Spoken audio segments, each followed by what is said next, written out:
สวัสดีเพื่อนๆทุกท่านค่ะ คลิปนี้เก่ารัฐจะมารีวิวโชโกคินหรือหุ่นเหล็กค่ะ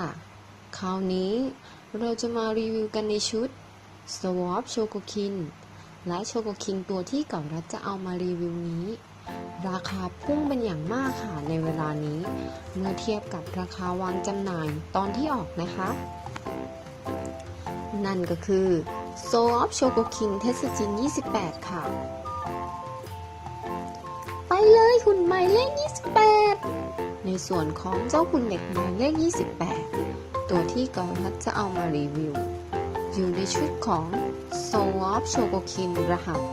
GX44 วางจำหน่ายปี 2008 ราคาข้างกล่อง 7,000 เยนค่ะในกล่องเนี่ยจะประกอบไปด้วยตัวฟิกเกอร์หัวมาให้เปลี่ยน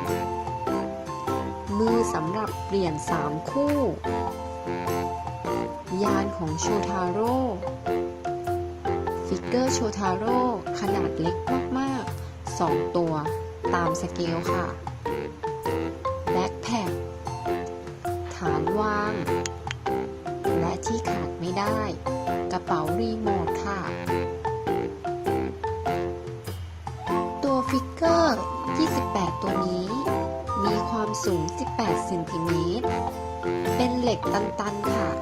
ซึ่งทำให้ตัวฟิกเกอร์มีน้ำหนักมากอยู่จุดขยับก็มีตั้งแต่ส่วนหัวที่เงยได้ไว้ทำท่าบินแขนและก็ข้อศอกทั้งสองข้างเอวขาหัวเข่าและข้อเท้าเรียกได้ว่ามีจุดขยับได้ทั้งตัวเลยค่ะส่วนอื่นที่แถมมาในกล่องเป็นหัวให้เปลี่ยนและมีมืออีก3คู่ในรูปแบบต่างๆค่ะแบ็คแพ็คที่นำมาติดหลังของ28เป็นระบบแม่เหล็กค่ะแปะปุ๊บติดปั๊บไม่ต้องกลัวหักเหมือนแบบที่เป็นเลื่อยจิ้มนั่นเองส่วนของฟิกเกอร์โชทาโร่นั้นถึงมีขนาดเล็กมากๆแต่ก็ลงสีออกมาได้ค่อนข้างละเอียดรีโมทที่ไว้ควบคุม28ที่แถมมากับชุดสามารถพับเก็บเป็นกระเป๋าได้ค่ะซึ่งเป็นรูปเล่นแบบในการ์ตูนเลยทีเดียวแล้วฐานที่วางที่แถมมาให้ในชุดค่ะเมื่อนำมาวางก็เพิ่มสง่าราศีให้กับ28ของเราอย่างมากมายความเจ๋งของเจ้าหุ่นเหล็ก28นี้ด้วยน้ำหนักและความตันของวัสดุบนตัวของเขาเก่ารัฐให้5เต็ม5ดาวค่ะเก่ารัฐไม่แปลกใจเลยค่ะที่ราคาณปัจจุบันพุ่งเอาเป็นอย่างมากเลย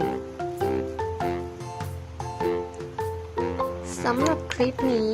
ก็ขอจบการรีวิวของเล่นของเก่ารัฐก่อนนะคะคลิปหน้าจะเป็นตัวอะไรก็รอติดตามหรือแนะนำกันมาได้ค่ะ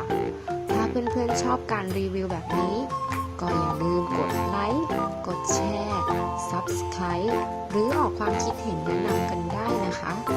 ไปแล้วบ๊ายบาย